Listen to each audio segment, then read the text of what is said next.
C'est vraiment une joie pour moi d'apporter la parole pour cette semaine. Comme j'ai dit, on va avoir un peu d'aide. Mardi soir, Dieu voulant, Dan va amener le psaume 34. Je vous invite de tourner, s'il vous plaît, dans vos Bibles, dans la première lettre de Paul aux Thessaloniciens. On va lire le premier chapitre ensemble pour introduire notre série cette semaine.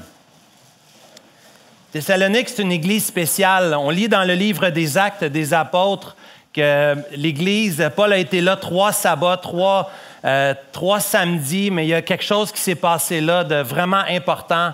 Il y a eu des conversions, il y a eu de l'opposition aussi. C'est toujours bon signe, hein? C'est toujours bon signe. Il ne faut pas voir l'opposition, il ne faut pas voir le rejet. Il ne faut pas voir l'emprisonnement. Nos pionniers ont fait de la prison pour l'Évangile il y a 70 ans peut-être, maximum 60-70 ans. C'est bon signe quand il y a de l'opposition. Puis il y a eu de l'opposition dans cette petite église qui a commencé à Thessalonique, c'est en Grèce, 2e voyage missionnaire de Paul. Et Paul, lorsqu'il part, sent le besoin de parler à l'Église, voit des enjeux pour l'Église, voit des défis pour eux particuliers, mais Paul ne peut pas s'empêcher, avant d'adresser certains sujets, d'être reconnaissant envers Dieu pour les Thessaloniciens. D'être reconnaissant envers Dieu. Puis s'il y a quelque chose qu'il faut dire au peuple de Dieu, c'est qu'on est peu reconnaissant. Les Québécois, on est caractérisés par le chiolage. On est souvent insatisfait. On cherche souvent la bébite. On trouve souvent le petit point noir au lieu de voir toutes les bonnes choses qui sont en train de se passer. Puis faites le test si vous parlez avec quelqu'un de son église locale. D'habitude, les gens vont vous parler des choses qu'ils aiment moins. Puis finalement, si on écoute assez longtemps, on commence à parler de ce que Dieu est en train de faire, des bonnes choses. Puis Paul ici prend 3 chapitres. On va voir le premier chapitre aujourd'hui ensemble. Premier chapitre de Paul aux Thessaloniciens. Paul est reconnaissant. Puis j'espère, mon frère, ma sœur, que dans ton cœur, tu vas être reconnaissant pour ce que Dieu est en train de faire dans ta vie et dans la vie de ton Église. 1 Thessaloniciens, chapitre 1. Paul et Sylvain et Timothée à l'Église des Thessaloniciens qui est en Dieu le Père et en Jésus-Christ le Seigneur. Que la grâce et la paix vous soient données. Nous rendons continuellement grâce à Dieu pour vous tous, faisant mention de vous dans nos prières, nous rappelant sans cesse l'œuvre de votre foi, le travail de votre charité, de votre amour et la fermeté de votre espérance en notre Seigneur Jésus-Christ devant Dieu notre Père. Nous savons, frères bien-aimés de Dieu, que vous avez été élus. Notre évangile ne nous ayant pas été prêché en parole seulement, mais avec puissance, avec l'Esprit Saint, avec une pleine persuasion, car vous n'ignorez pas que nous nous sommes montrés ainsi parmi vous à cause de vous. Et vous-même, vous avez été mes imitateurs et ceux du Seigneur, en recevant la parole au milieu de beaucoup de tribulations, avec la joie du Saint-Esprit, en sorte que vous êtes devenus un modèle pour tous les croyants de la Macédoine et de l'Achaïe. Non seulement, en effet, la parole du Seigneur a retenti de chez vous dans la Macédoine et dans l'Achaïe, mais votre foi en Dieu s'est fait connaître en tout lieu, de telle manière que nous n'avons pas besoin d'en parler. Car on raconte à notre sujet quel accès nous avons eu auprès de vous et comment vous vous êtes convertis à Dieu en abandonnant les idoles pour servir le Dieu vivant et vrai et pour attendre des cieux son Fils qu'il a ressuscité des morts, Jésus, qui nous délivre de la colère à venir. Seigneur Dieu, nous te remercions pour ta bonne parole. Elle est bonne pour nous. 2000 ans plus tard, nous, tes enfants, nous voulons marcher à ta suite. On a tellement besoin de toi. Seigneur, on te demande de nous donner des cœurs reconnaissants pour toi, pour ce que tu fais dans nos vies, au travers ta parole et par ton esprit. Nous te bénissons aujourd'hui dans le Seigneur Jésus-Christ. Nous t'en prions. Amen. Rendre grâce à Dieu, être reconnaissant, dire merci.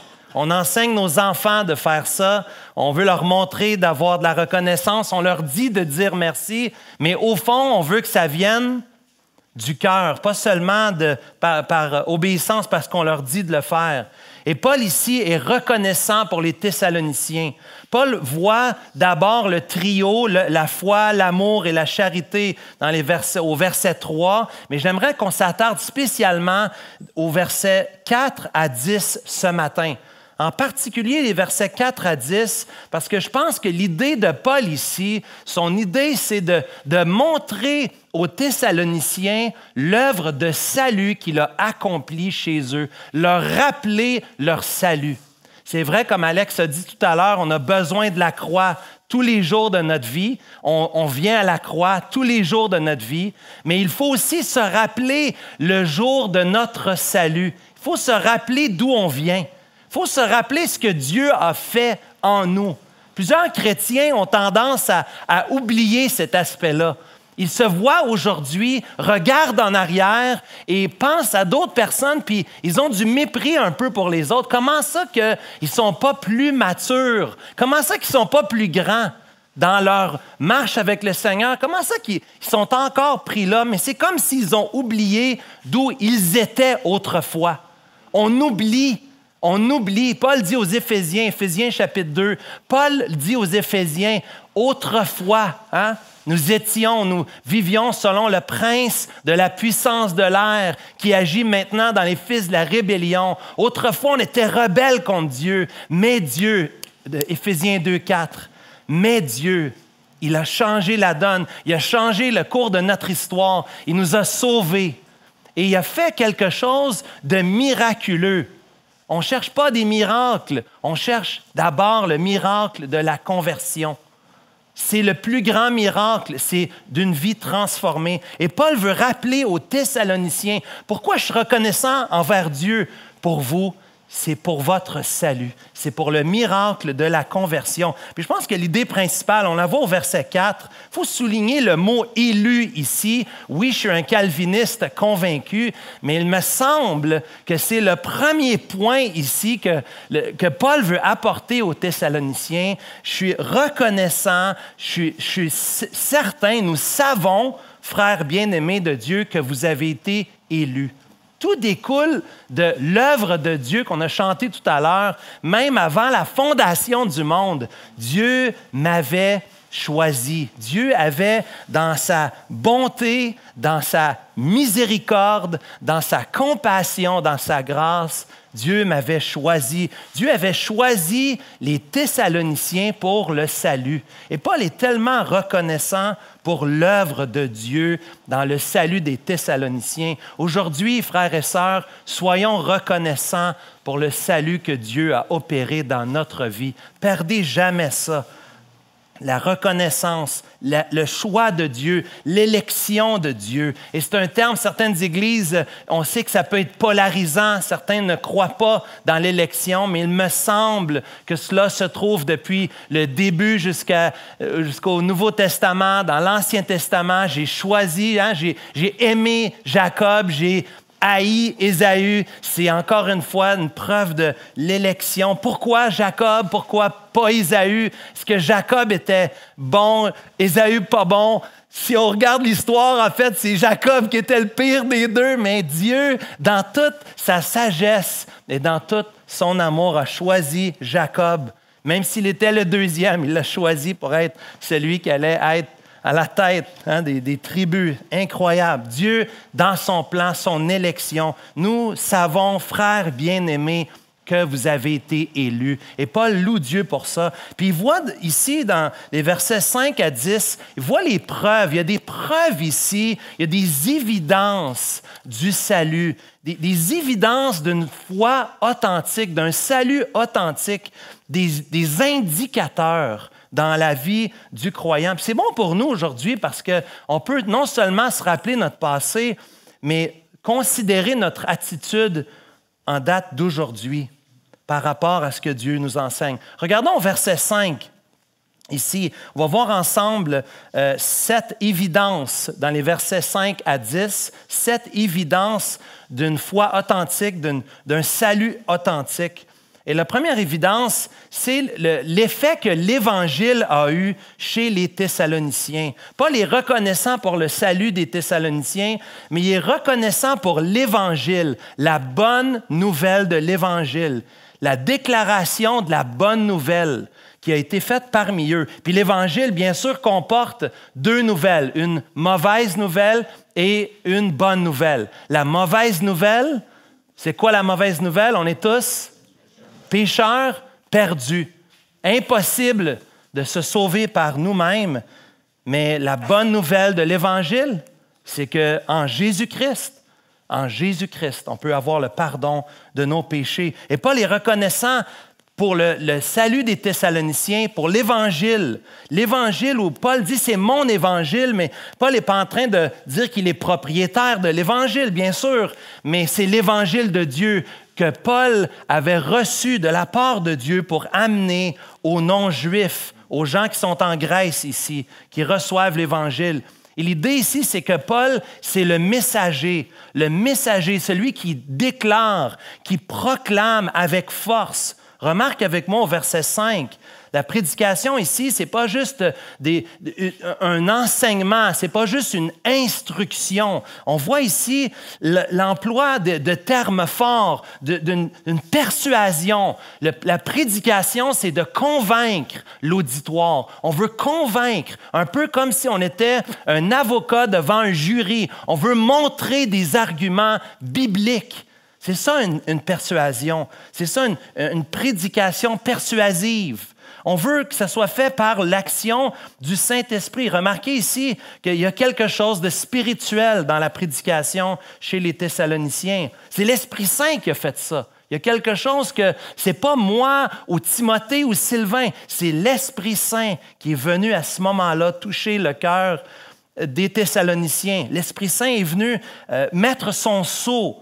Et encore une fois, on va le voir au verset 6, l'Esprit Saint est bien présent dans l'établissement de l'Église à Thessalonique.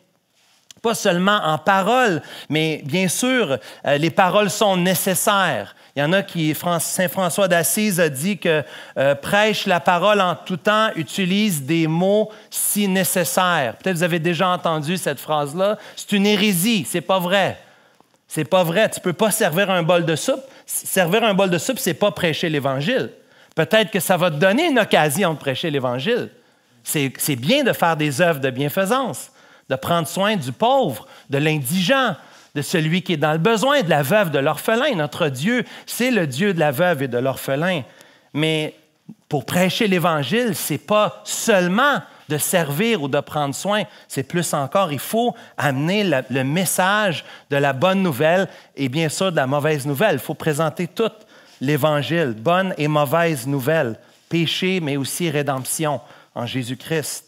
Ici, avec puissance, ici, possiblement, certains croient qu'il y aurait pu avoir même des miracles qui ont été opérés de la part de Paul pour confirmer la véracité et l'authenticité du message. Aujourd'hui, nous avons le privilège d'avoir la Bible, nous avons la parole de Dieu. C'est pour ça qu'on n'est pas à la recherche de miracles pour prouver le message. Pas que Dieu ne peut pas faire des choses incroyables, miraculeuses, prodigieuses. Dieu est le même hier, aujourd'hui, éternellement.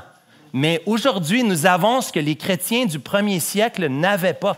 Nous avons entre nos mains l'Écriture. Nous avons toute l'Écriture que nous pouvons prêcher, que nous pouvons déclarer, annoncer, et nous pouvons leur montrer les miracles que le Seigneur Jésus a opérés, que les apôtres ont opérés, les prophètes même qui ont opéré dans l'Ancien Testament. Donc, certainement ici, cette idée d'avec puissance, avec l'œuvre du Saint-Esprit, il est possible qu'ici, on parle même d'œuvres miraculeuses servant à confirmer la véracité et l'authenticité du message. Ils l'ont fait avec persuasion, avec assurance lorsqu'ils ont communiqué la parole et ils n'ont pas ignoré. Regarde à la fin du verset 5, « Vous n'ignorez pas que nous nous sommes montrés ainsi parmi vous. » Paul est reconnaissant du témoignage du Saint-Esprit dans sa vie, du témoignage qu'il a pu rendre aux Thessaloniciens. C'est l'œuvre de Dieu. C'est Dieu qui a agi en eux, c'est Dieu qui les a sauvés et Dieu l'a fait de façon miraculeuse. Première évidence, la prédication, l'annonce de la parole parmi eux. C'est une première évidence. Deuxième évidence, au verset 6, « Et vous-même, vous avez été mes imitateurs et ceux du Seigneur. » Ici, Paul prenait très au sérieux son rôle comme ancien, comme missionnaire, comme pasteur, comme leader d'Église. Nous avons une responsabilité d'être des modèles pour l'Église. Pas des modèles parfaits. Le seul modèle parfait, c'est le Seigneur Jésus, mais nous avons la responsabilité d'être des modèles dans nos vies. Certaines personnes sentent par cela une grande pression. Ce n'est pas voulu ainsi. C'est plutôt l'idée de vivre ce qu'on prêche. C'est de faire ce qu'on dit. Vous êtes des parents, vous êtes ici avec votre famille, vous êtes avec vos enfants, vous avez la joie de leur transmettre le plus beau message de l'Évangile, mais la réalité, c'est que nos enfants nous voient à chaque jour, nos enfants nous voient à chaque moment, nos enfants nous voient quand on est impatient. Et quand je reprends mon fils bien-aimé qui a tendance à être impatient, il sait que moi-même, j'ai de la difficulté d'être patient.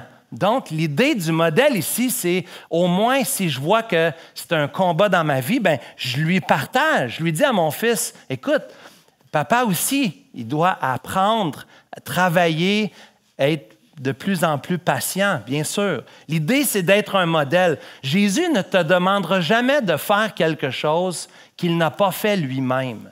C'est une des grandes différences entre le message de la Bible du Seigneur Jésus puis le message des autres religions. Jésus a parfaitement incarné, suivi tous les commandements auxquels il nous demande de suivre aujourd'hui. Donc, il n'y a pas de dichotomie, il n'y a pas de double message. Fais ce que je dis, mais fais pas ce que je fais. Ben non. Le Seigneur Jésus, avec lui, c'est ce qu'il veut, puis c'est ce qu'il veut pour ceux qui prennent soin de son Église. Son Église, ce qu'il a de plus précieux. Il est dit dans Acte 20, ce qu'il a de plus précieux, les brebis qu'il s'est acquis par son propre sang. Imaginez les personnes qu'il veut mettre en charge de son Église. Il veut mettre des personnes qui vont prendre soin du troupeau de Dieu. Paul, il dit, « Soyez mes imitateurs comme je le suis moi-même de Christ. » On marche à la suite du Seigneur et on est des imitateurs de Christ. Nous, ses enfants. Romains 8, verset 29. Ce matin, dans la vidéo, on a entendu de projeter l'image. Hein, de projeter l'image. Bien, ce que le Seigneur ne veut pas juste qu'on projette l'image, il veut qu'on soit l'image. Il veut nous transformer, Romains 8, verset 29, à l'image de son Fils. Pas juste la projection, mais l'intérieur, le cœur. Il veut que ta vie, ton cœur, tes affections, tes désirs, tes pensées, tes attitudes, tes comportements, bien sûr, notre obéissance, soit conformée à l'image de son Fils Jésus. Puis merci Seigneur, il le fait. Paul voit ici le témoignage qu'il a pu rendre. Vous avez été mes imitateurs. Vous avez vu mon travail au milieu de nous. Vous avez vu comment j'ai été parmi vous. Et ultimement, vous avez vu qu'est-ce que j'ai fait, comment on a travaillé parmi vous. Plus tard, lorsqu'il va adresser dans 2 Thessaloniciens, chapitre 3, il va adresser la paresse. Il y avait un problème de paresse chez les Thessaloniciens. Paul va se donner en exemple pour dire, écoute, regarde comment on a travaillé parmi vous. Vous faites de même. Continuez de travailler fort à la gloire de Dieu. L'idée d'être un imitateur ici, c'est d'être un mime. C'est de faire comme quelqu'un qui imite, qui va faire comme l'autre. Hein, comme on s'attend que les enfants vont apprendre de leurs professeurs. Comme on s'attend que l'Église va refléter le leadership. Comme on s'attend qu'à la maison, nos enfants, Dieu voulant, vont prendre les bonnes choses qu'on leur montre, puis en espérant qu'ils ne vont pas trop prendre les contre-exemples. Donc, Paul est reconnaissant, tellement reconnaissant pour le salut chez les Thessaloniciens. Donc, deuxième évidence, vous avez été mes imitateurs. Troisième évidence, regardez leur attitude lorsqu'ils reçoivent la parole de Dieu. Leur amour pour la parole de Dieu, le recevoir la parole de Dieu avec deux qualificatifs. D'abord, au milieu de beaucoup de tribulations, mais deuxièmement aussi avec la joie du Saint-Esprit. Ici, bien sûr, il y a un contraste. Hein? Dans des difficultés, il y avait quand même de la joie. La parole avait été déclarée, mais eux, ils ont été aussi récepteurs. Les chrétiens, on a la responsabilité de venir, lorsqu'on vient entendre la parole de Dieu, de venir avec un cœur réceptif. Sébastien, merci. Un cœur ouvert. C'est pour ça que quand on se prépare pour aller à l'église le dimanche matin, on ne se prépare pas le dimanche matin, on se prépare le samedi soir.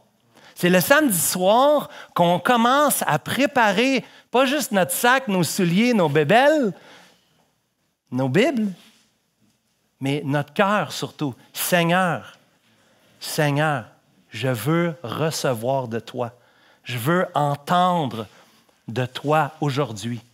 Je suis réceptif, je suis ouvert dans mon cœur. Seigneur, qu'est-ce qui m'empêcherait de recevoir aujourd'hui? Montre-moi-le. Sonde-moi, ô Dieu, connais mon cœur. Éprouve-moi. Connais mes pensées. Regarde si je suis sur une mauvaise voie. Conduis-moi sur la bonne voie, la voie d'éternité. Les Thessaloniciens, Paul est reconnaissant pour leur ouverture de cœur pour recevoir la parole de Dieu. Je nourris mon corps, oui, 3 fois par jour, je nourris mon âme. Je viens pour être nourri dans mon âme, dans mon cœur. Je veux entendre. Ici, Paul est en train de parler ici de la disposition favorable des Thessaloniciens, qui avaient le cœur ouvert, qui étaient ouverts. L'enseignement de la parole est bienvenu. Je veux entendre la parole. Je ne veux pas être critique puis voir toutes les bébites chez le prédicateur. Non. Je ne veux pas voir tous les programmes. La slide n'a pas changé à temps, puis j'ai été dérangé dans la louange, ou il y avait un bébé qui pleurait. C'est pas ça. Je viens le dimanche matin, Seigneur, ta parole va être lue. Ta parole va être chantée. Nous allons prier. On va entendre quelqu'un nous expliquer ta parole. Seigneur, je veux être là de tout cœur. Je veux être là à 100%. Parle-moi, Seigneur. Parle-moi. Et ça, Paul voit ici leur disposition favorable, leur enthousiasme au milieu des tribulations. Peut-être si vous voulez lire, lisez Acte 17, on n'a pas le temps ce matin, mais si vous voyez ce qui s'est passé à Thessalonique, dans cette ville grecque, il y avait des Juifs qui ont brassé des problèmes dans la ville. C'était pas facile du tout pour cette jeune Église. Il y avait des persécutions, il y avait des tribulations, il y avait des difficultés. Et Paul voit que malgré ça, malgré un contexte difficile, il y avait un cœur ouvert. Ça, c'est important. C'est un reflet du vrai cœur. Rappelez-vous la parabole du semeur, hein, la parabole des 4 terres. Hein? Il y en a 2 qui ont donné vraiment l'impression d'être des bonnes terres. Mais dès qu'ils sont venus l'amour du monde ou les épreuves, les persécutions, les difficultés, bien, on a vu c'était quoi le vrai fruit. Puis ici, quel beau fruit chez les Thessaloniciens. Merci Seigneur pour votre salut. Merci Seigneur, vous avez entendu la parole et vous l'avez reçue. Ça, là, il n'y a pas un plus beau cadeau qu'on peut faire à un prédicateur. Il n'y a pas un plus beau cadeau qu'on peut faire à son pasteur. C'est de vouloir entendre la parole et la mettre en pratique. Moi, il n'y a pas plus grande joie. Numéro 1, ce serait de voir des gens venir au Seigneur, parce que la réalité, c'est que dans nos églises, il y a plein de gens qui ne connaissent pas encore le Seigneur, qui sont là, mais qui sont en chemin, hein, qui n'ont pas encore donné leur vie au Seigneur. Peut-être le premier cadeau, ce serait qu'il y ait des conversions dans l'Église, mais la deuxième, ce serait de voir le peuple de Dieu aimer la parole, la recevoir, la mettre en pratique. Quelle bénédiction, hein, avec la joie du Saint-Esprit, la joie que le Saint-Esprit donne. Quatrième évidence au verset 7. Vous êtes devenu un modèle. Écoute, ça tourne vite, là. Cette Église-là, elle est jeune. On parle de questions de mois, pas de décennies, là. On parle de mois, d'années maximum. Mais déjà, ils sont devenus, au verset 7, un modèle pour tous les croyants dans la Macédoine et dans l'Achaïe. Non seulement qu'ils ont reçu la parole, mais ce qu'ils ont fait avec la parole. Cette mise en pratique de la parole, cette obéissance.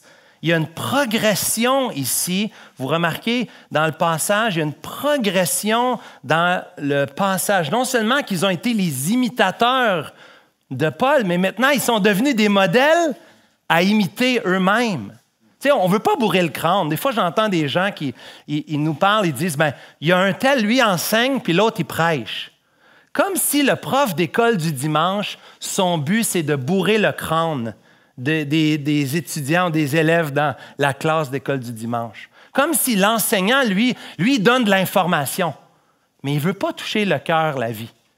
Il y a des dons différents. Amen. Merci Seigneur pour ça. Mais le but de tout ce qu'on fait dans l'Église, que ce soit les petites classes, que ce soit les grandes, les adultes, le but, c'est que des vies soient transformées à l'image de son Fils. Bien-aimés, on veut que la parole puisse prendre racine et qu'elle porte du fruit. Puis, une des évidences, c'est que vous avez passé de ceux qui ont reçu à ceux qui sont en train de donner. Vous êtes devenus des modèles pour tous les croyants. Non seulement des imitateurs, vous êtes devenus des modèles. Et probablement ici, ils auraient été des modèles pour les chrétiens à Philippe, ou à Bérée, ou à Athènes, ou à Corinthe, ou dans d'autres provinces grecques. En Macédoine et en Achaïe certainement, mais il y a toutes sortes d'endroits. Le témoignage, le parfum, l'odeur de cette Église pouvait se sentir ailleurs. Ça aurait de l'air de quoi? Comment on peut se poser la question, c'est quoi? Est-ce que c'est des œuvres de bienfaisance? C'est-tu des conversions? C'est-tu le témoignage que Paul, lorsqu'il circulait dans ces différentes villes, parlait de qu'est-ce qui s'était passé? Mais Paul pouvait certainement attester, Sylvain, Timothée, de l'œuvre de Dieu parmi les Thessaloniciens. Ils ont été non seulement un témoignage ici envers les croyants au verset 7, mais au verset 8. Regardez au verset 8. Non seulement, en effet, la parole du Seigneur a retenti chez vous dans la Macédoine et dans l'Achaïe, mais votre foi en Dieu s'est fait connaître en tout lieu de telle manière que nous n'avons pas besoin d'en parler. Probablement ici que Paul va parler du témoignage extérieur, pas seulement du témoignage envers les églises, envers les croyants au verset 7, mais au verset 8, le témoignage envers les non-croyants, envers les gens à l'extérieur. L'œuvre de votre foi du verset 3 est devenue une foi active qui s'est fait connaître en tout lieu. Un témoignage vers les perdus à l'extérieur. La parole du Seigneur, elle revient toujours et elle fait son effet. Hein? Rappelez-vous ce vieux cantique, ma chanson est comme le vent, elle porte des mots d'amour, elle souffle à travers les gens. Hein? Il y a un témoignage qui est rendu, il y a des fruits qui sont rendus, il y a une décision qui doit être prise face à l'annonce de l'Évangile, face au témoignage qui est rendu envers les gens de l'extérieur. Sixièmement, un autre élément très important, puis il faudrait s'attarder à ça, le temps file, mais ici, nous voyons une réelle conversion, une transformation. Et c'est quelle transformation? Regarde à la fin du verset 9, ils ont abandonné les idoles pour servir le Dieu vivant et vrai. Une vraie conversion, un vrai fruit, un vrai disciple de Jésus ne vit pas et ne garde pas ses idoles, puis en même temps le Seigneur. Ça, c'est du syncrétisme. C'est quand on prend, syncrétisme, c'est quand on prend le faux puis le vrai, puis on les mélange ensemble. La vraie conversion, c'est une repentance totale. C'est un abandon de notre vie passée. c'est de tourner le dos à notre vie passée, c'est de reconnaître, Paul dirait dans Philippiens chapitre 3, que mes œuvres, c'était de la boue. C'était ça. C'est de la boue. Ouais, ça, c'est en québécois. C'était de la boue. Hein? C'est de la vidange. Littéralement, c'est des excréments. Ma vie passée, je renonce à ça. Pourtant, Paul, wow, c'était un gars strict, pharisien. Hein? Hey, ça marchait, il suivait la loi. Il obéissait, wow! Même jusqu'à être zélé, jusqu'à être un persécuteur. Paul, il dit, je regarde tout ça comme de la boue. C'est rien. Sans Christ, c'est rien. C'est rien.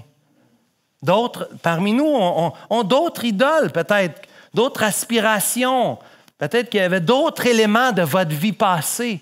Lorsque tu t'es converti, tu abandonnes ça, tu laisses ça de côté. La repentance, c'est de reconnaître que c'est un péché, c'est reconnaître que c'est destructeur.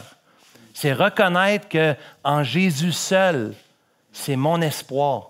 J'ai plus d'espoir, je ne prends plus plaisir, je me détache, je me détourne des idoles dans ma vie. Vous pouvez penser ici que c'est une ville qui est en Grèce. Hein? On n'est pas, c'est pas des Juifs, premièrement, qui sont visés ici, fort probablement. Pour des Juifs, on aurait en tête certainement les idoles. On se rappelle les 10 commandements. Hein? Tu n'auras pas d'autre Dieu devant ta face, premier commandement. Tu ne te feras pas d'image taillée, ni de représentation quelconque. Des choses qui sont en haut dans les cieux, en bas sur la terre.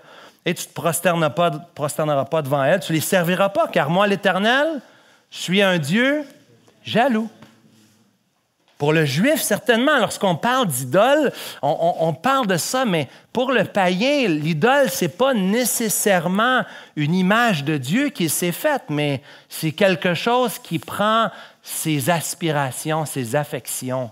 C'est quelque chose qui prend l'énergie, qui prend tes désirs. Souvent, les idoles sont révélées par ce qui nous met en colère. Lorsqu'on est en colère, c'est souvent parce qu'on n'a pas eu ce qu'on voulait vraiment, notre idole. Et ici, servir Dieu, être littéralement un esclave de Dieu à la fin du verset 9, c'est d'abandonner notre esclavage aux idoles. Paul fait un genre de jeu de mots ici, un contraste, pour montrer qu'on était esclaves des idoles. Maintenant, on est des doulos, des esclaves de Christ. On ne se prosterne plus devant des statues, on se prosterne devant le Dieu vivant et vrai. Encore une fois, les chrétiens, aujourd'hui, on aurait intérêt de faire l'inventaire de nos idoles passées, mais aussi des idoles qui ont toujours tendance à revenir dans notre vie. Calvin disait que le cœur est une fabrique d'idoles. On est toujours, même après 35 ans de vie chrétienne, je suis toujours en train de lutter contre ça, de mettre à mort le péché, de me repentir. On a tous à expérimenter ça, frères et sœurs, mais Paul est reconnaissant. Lorsqu'il voit la conversion des Thessaloniciens, il voit qu'ils ont vraiment abandonné les idoles pour servir Dieu. Et finalement, dernière évidence, au verset 10, c'est leur espérance. Je pense que du trio, le trio de Paul, hein, son trio, son gros centre, hein, c'est toujours Suzuki, c'est toujours, excuse Kevin, le gros centre, c'est toujours l'amour. Hein? L'ailier gauche, c'est la foi. L'ailier droite, l'espérance. C'est le mal-aimé. C'est le mal-aimé des chrétiens. Peu de chrétiens passent du temps à méditer sur leur espérance future. Et on va en parler cette semaine parce que Paul voyait chez les Thessaloniciens un défi important. Ils avaient perdu un peu, ils avaient mal compris. Probablement des faux docteurs étaient venus pour semer la bisbille dans l'Église, puis ils avaient perdu la perspective juste de leur espérance en Jésus-Christ. L'espérance est vital. C'est l'ailier droit du premier trio. On en a vraiment besoin de cette espérance. Parce que c'est l'espérance, au verset 10, qui fait qu'on peut attendre des cieux son Fils qu'il a ressuscité des morts, qui nous délivre de la colère à venir. À la fin de chaque chapitre de 1er Thessaloniciens, il y a toujours une mention de l'espérance à la fin de chaque chapitre. C'est un thème récurrent dans la lettre, constamment. L'avènement, l'espérance, hein, la résurrection, le passage classique dans 1 Thessaloniciens 4, versets 13 à 18, que vous avez certainement entendu dans des funérailles chrétiennes. Hein, cette consolation qu'on trouve dans ces paroles. Mais c'est l'avènement du Seigneur qui console. Hein? C'est l'avènement, le retour du Seigneur, notre espérance face à ce qui s'en vient. Ça change vraiment notre vie aujourd'hui. Plusieurs chrétiens, on dirait qu'ils ne veulent pas trop parler de ça parce qu'ils se disent « ça s'en vient, j'ai le temps de regarder ça ». Mais de considérer la fin de notre vie nous aide à vivre notre vie d'aujourd'hui. Jonathan Edwards, je ne sais pas si vous le connaissez, en Angleterre, New England, Nouvelle-Angleterre, je devrais dire. Excusez-moi, les sœurs d'Angleterre en arrière. Nouvelle-Angleterre. Jonathan Edwards avait pris dans ses résolutions, il y avait plusieurs résolutions, mais une de ces résolutions, il avait résolu qu'il vivrait aujourd'hui comme si c'était la dernière journée de sa vie. Chaque jour, je vais le vivre comme si c'était ma dernière journée. Ils avaient une perspective de ce qui s'en vient, du retour du Seigneur, de la fin de la vie, de la fin de toute chose. Elles changeaient leur perspective d'aujourd'hui. On croit que le Seigneur va revenir, qu'il va venir des cieux, il va revenir de façon corporelle. Nous allons pouvoir voir les trous dans ses mains, dans ses pieds. Il va nous délivrer de la colère à venir. Oui, parce qu'on a un Dieu juste qui doit punir le péché. Et le Seigneur peut revenir aujourd'hui. Et on a l'occasion aujourd'hui de se repentir et de placer toute notre confiance en Jésus-Christ. Paul voyait cette espérance chez les Thessaloniciens comme l'occasion inouïe de dire « Wow! Dieu a vraiment changé leur vie parce qu'il a changé leur perspective des choses finales. » En conclusion ce matin, mon frère, ma sœur, il y a plein d'éléments ici qu'on a vus dans cette liste. Paul aime les listes et il y a toute une liste ici, au moins 7 évidences, 7 preuves d'une foi authentique. Et on a tous l'occasion, devant la parole ce matin, de considérer notre vie, de considérer notre perspective des choses à venir, de considérer les idoles qui sont peut-être revenues ou qui reviennent dans notre vie, notre attitude. Lorsqu'on entend la parole, lorsqu'on va entendre la parole cette semaine, lorsque tu vas faire ton culte cette semaine, profiter de ces installations extraordinaires pour méditer, pour contempler la beauté, la splendeur de Dieu. Mon frère, ma sœur, reçois la parole avec joie, reçois la parole avec la joie du Saint-Esprit. Et je prie que Dieu puisse vous bénir, je prie que Dieu puisse bénir sa parole dans nos cœurs cette semaine. Que le Seigneur vous fortifie. Amen.